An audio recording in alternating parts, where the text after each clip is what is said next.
ఈ ఉదయం రంగారెడ్డి జిల్లా చేవెళ్ల మండలంలో దగ్గర మీర్జాగూడలో ప్రమాదం జరిగింది. బస్సు ప్రమాదం జరిగింది. చాలా అత్యంత దారుణమైనటువంటి ఘటన జరిగింది. ఒక కంకర లోడ్తో వస్తున్నటువంటి టిప్పర్ లారీ ఆ బస్సును ఎదురుగా ఢీకొనడంతో మొత్తం బస్సు నుజ్జు అయిపోయింది. దాంట్లో 21 మంది మృత్యువాత పడ్డారు. దాంట్లో ఒకే కుటుంబానికి చెందిన విషాదకరం ఏంటంటే ముగ్గురు అక్కా చెల్లెళ్ళు చాలా చక్కగా ఉన్నారు చూడడానికి. ముగ్గురు అక్కా చెల్లెళ్ళు ఇవాళ ఈ బస్సు ప్రమాదంలో మరణించారు. సో ఆ కుటుంబానికి ఎంత విషాదం, చాలా దారుణం ఆ విషాదం. ఎందుకంటే వాళ్ళు నిన్నటిదాకా ఎంతో సంతోషంగా వాళ్ళ పేరెంట్స్తో గడిపి ఉంటారు. ఒక పెళ్లి కోసం వాళ్ళు ఊరెళ్ళారు. ఊరెళ్ళిన తర్వాత అక్కడ పెళ్లి వేడుక అయిపోయిన తర్వాత పెళ్లి వేడుక కంప్లీట్ చేసుకొని తిరిగి ఇవాళ హైదరాబాద్కు వస్తున్నారు.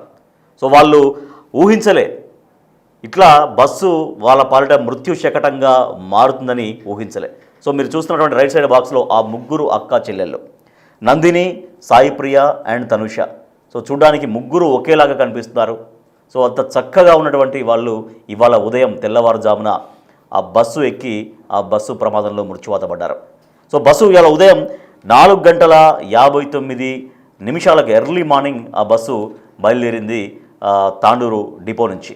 సో ఆ తాండూరు డిపో నుంచి ఉదయం 4:59 బయలుదేరినటువంటి ఆ బస్సు గమ్యస్థానానికి చేరదు. మధ్యలో ప్రమాదానికి గురవుతుంది. 21 మందిని ఆ బస్సు బలి తీసుకుంటే ఆ బస్సు ప్రమాదంలో 21 మంది మృత్యువాత పడతారని ఎవ్వరూ ఊహించలేదు. అత్యంత విషాదం జరిగింది, మాటలకందని విషాదం జరిగింది. వాళ్ళు ఎంతో సంతోషంగా 21 మంది అంటే మొత్తం ఆ బస్సులో ఆ సమయంలో 70 మంది ఉన్నారని చెబుతున్నారు. కానీ 21 మంది దీంట్లో మృత్యువాత పడ్డారు.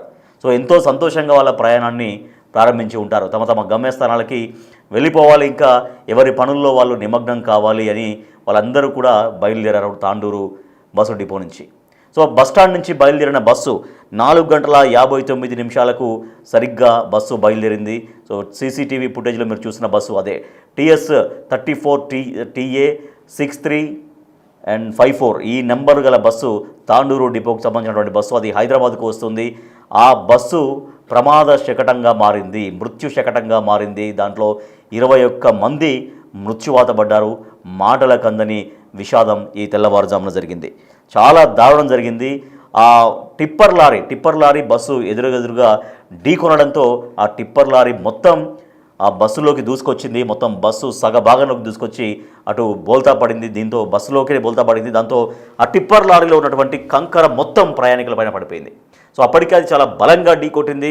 అదే పెద్ద ప్రమాదం, పెద్ద విషాదం అనుకుంటే ఇంకా ఎవరైనా గాయాల పాలయ్యే వాళ్ళు, కొంచెం స్వల్ప గాయాలతో బయటపడాల్సినటువంటి వాళ్ళు కూడా టోటల్గా ఆ కంకరలో కూరుకుపోయారు. సో దాంతో మృతుల సంఖ్య మరింతగా పెరిగింది.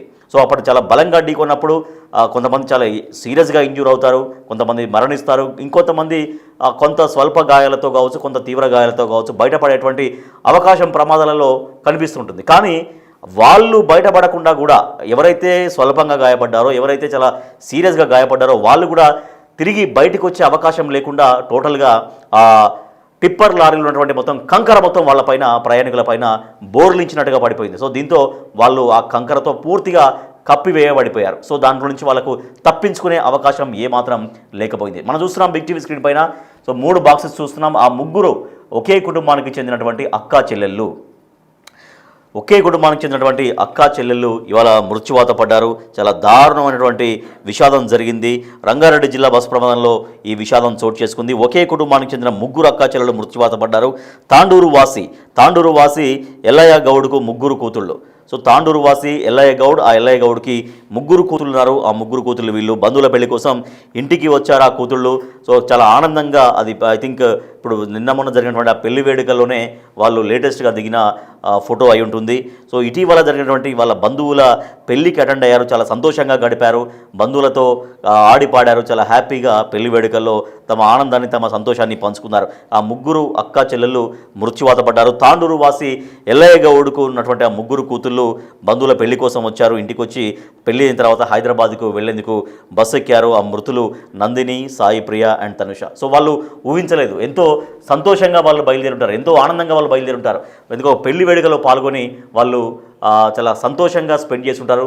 సో ఇవాళ మండే మార్నింగ్, సో నిన్న సండే కాబట్టి సో నిన్నటి వరకు కొంత అంత ఫ్యామిలీ మెంబర్స్తో, బంధువులతో, కుటుంబ సభ్యులతో స్పెండ్ చేసి ఇక ఇవాళ మళ్ళీ హైదరాబాద్కు వచ్చేసి వాళ్ళ పనులు వాళ్ళు చూసుకుంటాం అనుకున్నారు. కానీ ఇవాళ ఉదయం లేచినటువంటి డే వాళ్ళ డెత్ డే అనేది వాళ్ళకు తెలియదు, వాళ్ళకు ఊహించలేదు. సో ఎవరు ఎప్పుడు ఏమవుతారో, ఏ నిమిషానికి ఏమి జరుగును అన్నట్టుగా నిజంగా ఎప్పుడు ఎటువంటి మృత్యు వచ్చి మనల్ని కబలిస్తుందో అర్థం కానటువంటి పరిస్థితి.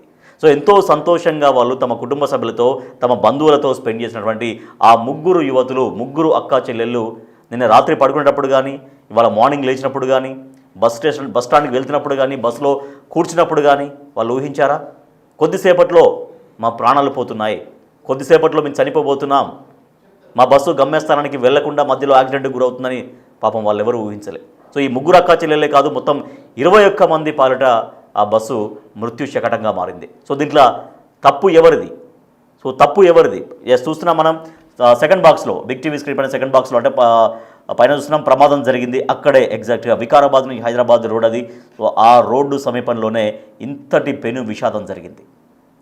సో మనం కింద చూస్తున్నాం అప్పుడు బస్ స్టాండ్ అప్పుడే బయలుదేరుతోంది. బస్ స్టాండ్ నుంచి ఆ ప్రయాణికుల్ని ఎక్కించుకున్న తర్వాత ఆ బస్సు హైదరాబాద్ బాట పట్టింది. సో అప్పుడు బయలుదేరుతున్నప్పుడు అది గమ్యస్థానానికి చేరదు, మధ్యలో ప్రమాదానికి గురవుతుంది, దాంట్లో 21 మంది మృత్యువాత పడతారు అని ఎవరూ ఊహించలేదు. సో మాటలకు అందని విషాదం జరిగింది. సో ఆ కుటుంబానికి తీరని వ్యధ. సో ఎవరెవరైతే చనిపోయారో దాంట్లో 21 మంది ఇంట్లో, 21 మంది మృతుల ఇళ్లల్లో, వాళ్ళ కుటుంబ సభ్యుల్లో, వాళ్ళ సన్నిహితుల్లో తీవ్ర విషాదం నెలకొంది. అక్కడ ఆసుపత్రి, చేవెళ్ల ప్రభుత్వ ఆసుపత్రికి తరలించారు. చాలామందిని తీవ్రంగా గాయపడ్డ వాళ్ళందరూ రోధిస్తున్నారు. వాళ్ళ రోదనలతో ఆసుపత్రి అంతా కూడా పూర్తిగా విషాదకరంగా మారిపోయింది. రోజనలు అక్కడ మిన్నంటుతున్నాయి. ఎందుకంటే ఎంతో సంతోషంగా వాళ్ళందరూ వాళ్ళకి వీడ్కోలు చెప్పి ఉంటారు. వాళ్ళు కూడా సంతోషంగా ఇంకా వెళ్ళొస్తామంటూ వాళ్ళ కుటుంబ సభ్యులకు ఆప్యాయంగా వాళ్ళందరికీ కూడా వీడ్కోలు చెప్పి వస్తున్నటువంటి పరిస్థితి. వాళ్ళ కుటుంబాల్లో అంతులేని శోకం నిండిపోయింది, అంతులేని తీరని విషాదం నిండిపోయింది.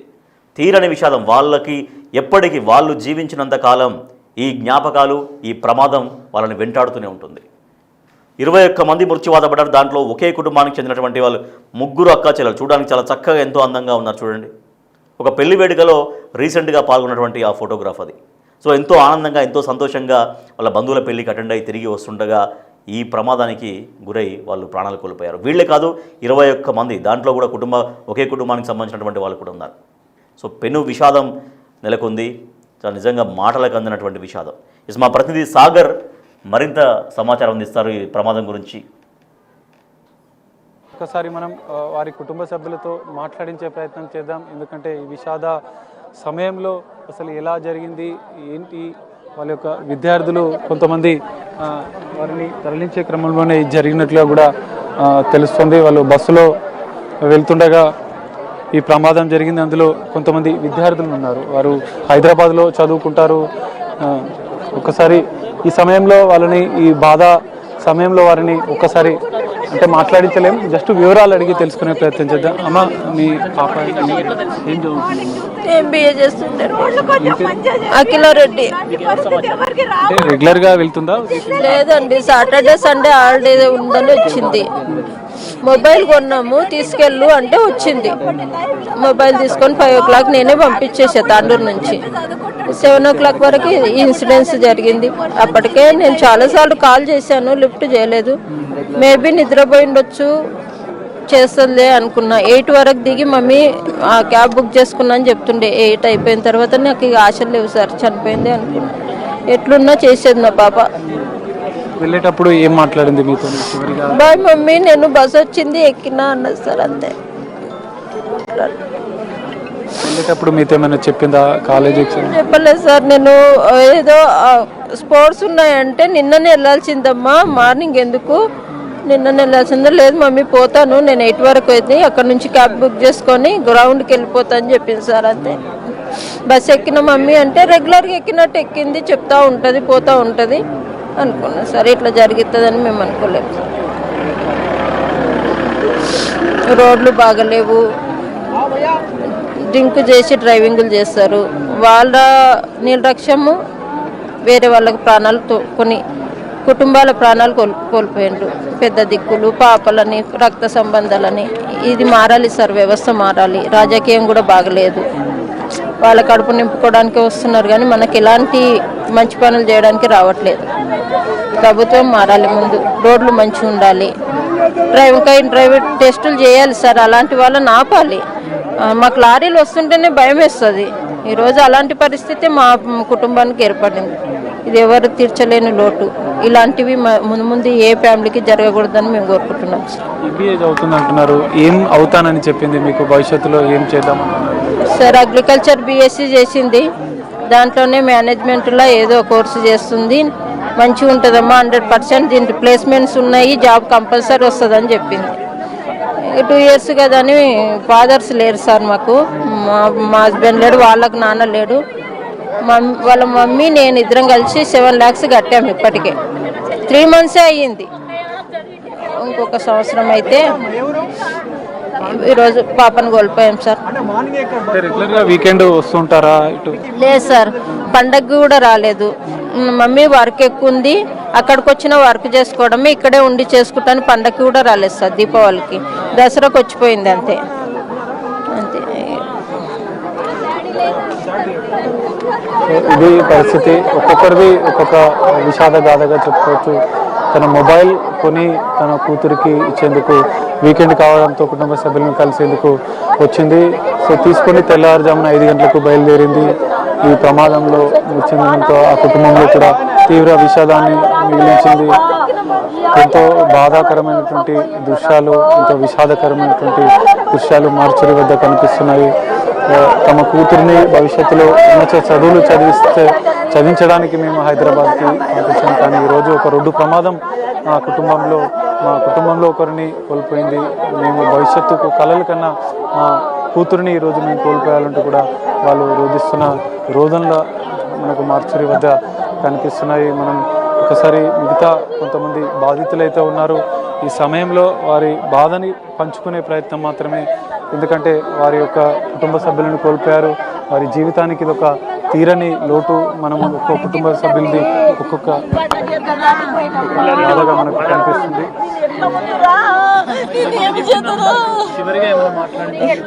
ఆమెకు ముందు అది వచ్చేది తెలుసా? బస్ ఎక్కించింది. 5 గంటలకు బస్ ఎక్కినమ్మా అన్నది. ఇక ఇట్లా యాక్సిడెంట్ అయిందంట తెలిసినాక ఇక నా బిడ్డ ఫోన్ ఎత్తకొచ్చింది. నా బిడ్డ మాట అయిపోయా అనుకున్నమ్మా, నా బిడ్డ మాట అయిపోయింది అనుకున్నప్పా. నేను ఎట్లా చేదు తండ్రి? 4 నెలలకి 7 లక్షలు కట్టిన నా బిడ్డ చదువుతుంది, అది చదువుతా అంటున్నది.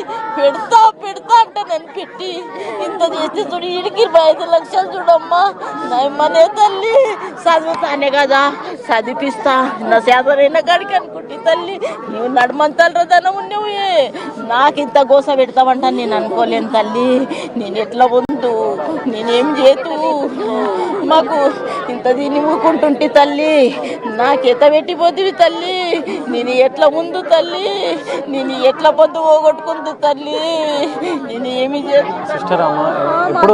రండి. మొన్న ఫ్రైడే రోజు వచ్చింది.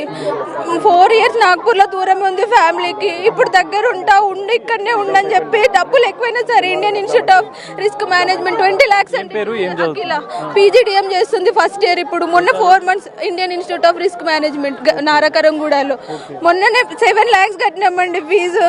కష్టపడి చదువుకుంటా అని చెప్పినందుకు మంచిగా చదివిద్దామని చూస్తే పొద్దున్న లేచే వరకు ఇట్లా వచ్చేసింది న్యూస్. ఎవరిని ఇప్పుడు బదలాం చేయాలి చెప్పండి? గవర్నమెంట్ నా రోడ్ ఎవరు మాకు ఇప్పుడు మా దుఃఖం ఎవరు తీరుస్తారు? ఏమవుతా ఉంటుండే ఆమె అంబిషన్ ఏముండే అసలు? పీజీడిఎం చేసేది దాని రిలేట్ అయిన మంచిగా ఫినాన్స్ దాంట్లో జాబ్ తెచ్చుకుందాం అన్నట్టుండండి తన డ్రీమ్. ఫాదర్ లేరు, తను ఒక్క అన్నయ్య ఉన్నారు. అమ్మ ఒక్కతే చదివిపించింది ఇన్ని రోజులు. 4 years నాగ్పూర్లో ఒక్కతే దూరం పోయి కూడా చదువుకుంది ఇష్ట ప్రకారంగా. తర్వాత ఇక్కడ వచ్చింది. ఎన్ని రోజులు దూరం ఉంటావు, ఎన్ని రోజులు ఫ్యామిలీకి దూరం ఉంటావు అంటే మొన్న జాయిన్ చేసిన 4 months అయింది అంతే. అప్పుడు ఎప్పుడు రాలేదు ఇంటికి. 2 days హాలిడేస్ ఉంటే మొన్న ఫోన్ తీసుకున్నామని చెప్పొచ్చు. పొద్దున్న లేచే వరకు ఈ న్యూస్ వచ్చింది. ఎవరికి చెప్పుకోవాలండి మేము? కొత్త ఫోన్ తీసుకోవడం కొత్త ఫోన్ వాళ్ళకి తీసుకున్నారు. ఎగ్జామ్స్ అయిపోయినాయి మొన్న ఫ్రైడే రోజు ఈవినింగ్ బస్సు ఎక్కి 10 o'clock అయింది. తాండూరుకి వచ్చే వరకు మండే మార్నింగ్ 5:30కి ఎక్కింది బస్సు. అయిపోయింది. నేను కూడా వచ్చేదాన్ని అండి తనతో పాటు. నిన్న ప్రాజెక్ట్ రివ్యూ ఉన్నందుకు నేను రాలేను, లేకపోతే నేను కూడా బస్సులు ఉండేదాన్ని. సో చెప్పండి సార్, ఈ ప్రమాదానికి ముఖ్య కారణము రోడ్డు విస్తరణ సార్. రోడ్డు విస్తరణ చేపట్టకపోవడం వల్లనే ఈ ప్రమాదం జరిగింది. ఈ రోడ్డు విస్తరణ చేపట్టడానికి స్థానికంగా ఉన్న నేతలు మాజీ మంత్రి మహేందర్ రెడ్డి, మాజీ మంత్రి సబితాయిందర్ రెడ్డి గారు, లోకల్ ఎమ్మెల్యే యాదయ్య గారు ఆ రోడ్డుని పట్టించుకోకపోవడం వల్లనే ఈ ప్రమాదం జరిగింది సార్. ఈ రోడ్లో చాలా రష్ ఉంటుంది సార్. ఇంజనీరింగ్ కాలేజీలు ఉన్నాయి, మెడికల్ కాలేజీలు ఉన్నాయి, మేనేజ్మెంట్ కాలేజీలు ఉన్నాయి, కర్ణాటక వెళ్ళే రహదారి ఉంది, తాండూరు వెళ్ళే రహదారి ఉంది, వికారాబాద్ వెళ్తుంది. ఈ హైదరాబాద్ నగరంలో ఎక్కడ చూడండి సార్, బయటికి వెళ్ళి అవుట్స్కట్లో పెద్ద రోడ్లు ఉంటాయి. ఇది ఒక్క రోడ్డు, వీళ్ళు ఎవ్వరు పట్టించుకోవట్లేదు. దీనికి కొండా విశ్వేశ్వరరెడ్డి కూడా ఒక కారణం. ఆయన కూడా పట్టించుకోవడం లోకల్ ఎంపీగా ఉండి మొత్తానికి ఈ ప్రమాదానికి బాధ్యులు వాళ్ళ పైన హత్య కేసు నమోదు చేయాలి, వాళ్ళ నలుగురు పైన. తర్వాత ఇది వీళ్ళు వెలగట్టలేదు, వీళ్ళ ప్రాణాలు ఎవరు తీసుకురాలేరు. ముఖ్యమంత్రి కూడా తీసుకురాలేడు, మంత్రులు తీసుకురాలేరు, ఎవరు తీసుకురాలేరు. కాబట్టి అంతా బాధితులంతా పేదవాళ్ళు ఉన్నారు. ఇప్పుడు వీళ్ళకి గుంట భూమి కూడా లేదు. కాబట్టి ప్రభుత్వము వీళ్ళని ఆదుకోవాలి. ₹1 కోటి నష్టపరిహారం ఇవ్వాలి, వాళ్ళ కుటుంబంలో ఒకరికి ఉద్యోగం ఇవ్వాలని వాళ్ళ బాధితుల తరఫున నేను డిమాండ్ చేస్తాను సార్. అఖిలారెడ్డి ఉన్నత చదువుల కోసం 4 సంవత్సరాలు నాగ్పూర్లో చదివింది. అనంతరం కుటుంబానికి దగ్గరగా ఉంటాను, హైదరాబాద్లో చదువుకుంటానని ఆ తల్లిని ఒప్పించి ఇక్కడే నానక్రామ్గూడలోని ఓ కాలేజీలో జాయిన్ అయింది. సో రెగ్యులర్గా అప్పుడప్పుడు పండుగలకు వస్తుండే. నిన్న దివాళీకి మొబైల్ గిఫ్ట్ కొనిచ్చింది ఆ తల్లి. గిఫ్ట్ ఇద్దామని చెప్పి పిలిచింది కాలేజీ నుంచి. ఫ్రైడే రోజు వచ్చింది, సాటర్డే సండే కుటుంబంతో సరదాగా తల్లితో పాటుగా వారి కుటుంబ సభ్యులతో బంధువులతో గడిపినటువంటి అఖిలారెడ్డి ఈరోజు ఆ తల్లిని వదిలేసి ఒంటరిని చేసి వెళ్ళిపోయింది. ప్రమాదం అఖిలారెడ్డిని బలి తీసుకుంది. ఉన్నత చదువులు చదివి ఉన్నత ఉద్యోగంకి నా పాప వెళుతుంది అనుకున్నాం, కానీ ఈరోజు ఒక విషాదం మిగిల్చింది. మా అందరినీ వదిలి అఖిలారెడ్డి వెళ్ళిపోయింది అంటూ కూడా ఆ కుటుంబ సభ్యులు రోధిస్తున్నారు. లక్షల రూపాయలు ఫీజులు కట్టి మా కూతురిని ప్రయోజకురాలను చేయాలనుకున్నాం, ఉన్నత చదువులు చదివించాలనుకున్నాం, ఆమెకు ఒక గొప్ప జీవితాన్ని అందించాలనుకున్నాం, కానీ ఈరోజు ప్రమాదం నా కూతురిని బలి తీసుకుంది అంటూ కూడా వాళ్ళు చెప్తున్నారు. ఉదయం తెల్లవారుజామున మరికొద్ది గంటల్లో కాలేజీకి వెళ్తుండే, కానీ ఈ ప్రమాదం నా కూతురిని బలి తీసుకుంది అంటూ కూడా అఖిలారెడ్డి కుటుంబ సభ్యులు రోధిస్తున్న పరిస్థితి ఇక్కడ ఉన్నటువంటి వారిని కూడా కంటతడి పెట్టిస్తుంది. హృదయ విదారక దృశ్యాలు మనకు కనిపిస్తున్నాయి. మరికొంతమంది బాధితులు కూడా మార్చురి వద్ద రోదనలు, ఆర్తనాదాలు కనిపిస్తున్నాయి. మార్చురి వద్ద వారి యొక్క బాధ వర్ణనార్థం కుటుంబం చింద్రమైపోయింది. కుటుంబ పెద్దలు కుటుంబాన్ని పూర్తిగా బాధ్యతగా ఉండేవారు ఈరోజు వెళ్ళిపోయారంటూ కూడా ఆ కుటుంబ సభ్యులు రోధిస్తున్న దృశ్యాలు మనకు కనిపిస్తున్నాయి. మార్చురి వద్ద ఇంకా పోస్టుమార్టం ప్రక్రియ కొనసాగుతుంది. ఇప్పటికీ 3 మృతదేహాలను కుటుంబ సభ్యులకు అందించారు. మరికొంతమంది మృతదేహాలను కూడా పోస్టుమార్టం ప్రక్రియ చేస్తున్న పరిస్థితి. ప్రత్యేక కౌంటర్ని ఏర్పాటు చేశారు అధికారులు. వారి యొక్క మృతదేహాలను అప్పగించే ప్రక్రియలో పూర్తిగా జిల్లా కలెక్టర్ స్వయంగా ఉండి పర్యవేక్షిస్తున్నారు. ఇటు సైబరాబాద్ సిపి అవినాష్ మహంతితో పాటుగా వైద్య శాఖ అధికారులు ప్రత్యేక కౌంటర్లను ఏర్పాటు చేశారు. మృతుల వివరాలను పూర్తిగా వారి యొక్క కుటుంబ సభ్యులకు అందించే ప్రక్రియను కొనసాగిస్తున్న పరిస్థితి కనిపిస్తుంది. ఇంకా ఎందుకంటే మొత్తం 19 మంది మృతి చెందారు. ఇప్పటికే దాదాపు ఒక 10 మంది కుటుంబాలకు సంబంధించినటువంటి బంధువులు, కుటుంబ సభ్యులు, మృతులకు సంబంధించినటువంటి కుటుంబ సభ్యులు ఇక్కడికి చేరుకున్నారు. వారి యొక్క వివరాలు తెలుసుకొని వారికి అప్పగిస్తున్న పరిస్థితి.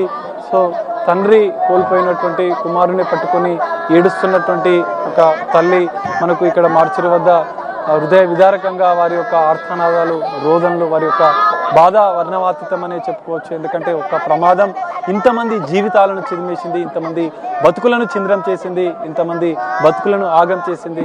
సో ఈ యొక్క ప్రమాదంలో ఒక్కో కుటుంబం ఒక్కొక్క విషాద గాథను మిగిల్చింది. వారి కుటుంబానికి ఎంతో విషాదాన్ని మిగిలించిన పరిస్థితి. సో వారి యొక్క బంధువులు ఇంకా మార్చురి వద్ద రోధిస్తున్నారు. ఇంకా మా కుటుంబానికి దిక్కెవరు, మా కుటుంబంలో ఒకరిని మేము కోల్పోయాం, ఇంకా మమ్మల్ని ఎవరు చూసుకుంటారంటూ కూడా వారి యొక్క కుటుంబ సభ్యులు రోధిస్తున్న దృశ్యాలు హృదయ విదారకంగా మనకు కనిపిస్తున్నాయి. ఇక్కడ ఇప్పటికే అధికార యంత్రాంగం కూడా ఇక్కడికి చేరుకుంది. పూర్తిగా కలెక్టర్ పర్యవేక్షణలో సైబరాబాద్ సిపి పర్యవేక్షణలో వారి యొక్క వివరాలన్నీ తీసుకుని ఒక ప్రత్యేక కౌంటర్ని ఏర్పాటు చేశారు. వారి యొక్క కుటుంబ సభ్యులకు పోస్టుమార్టం ముగిసిన వెంటనే ఒక ప్రత్యేక ప్రభుత్వ అధికారిని అందించి వారికి అంత్యక్రియల వరకు కూడా ప్రభుత్వం సంబంధించినటువంటి సంబంధిత అధికారులు బాధ్యత తీసుకుంటారంటూ కూడా వాళ్ళు చెప్తూ ఒక్కొక్కరిని కుటుంబ సభ్యులను వారికి ఇచ్చి వారిని పంపిస్తున్న పరిస్థితి. సో ఇంకా కుటుంబ సభ్యులు ఇక్కడికి చేరుకుంటున్నారు. మొత్తం ఇప్పటికే దాదాపు 19 మంది మృతి చెందారు, 14 మంది గాయాలయ్యాయి. వారందరినీ కూడా ఇక్కడ కొంతమంది ప్రభుత్వ ఆసుపత్రిలో ట్రీట్మెంట్ జరుగుతుంది. మరికొంత మందిని అంటే తీవ్ర గాయాలైన వారిని మెరుగైన చికిత్స కోసం ఇటు మరికొన్ని ప్రైవేట్ ఆసుపత్రులు కూడా తరలించారు. వైద్య శాఖ అధికారులు అంటే గాయాలైనటువంటి వారిని పూర్తిగా రక్షించేందుకు కోలుకునే విధంగా ప్రత్యేక చర్యలు తీసుకుంటూ ప్రైవేట్ ఆసుపత్రుల్లో వారికి చికిత్స అందిస్తున్న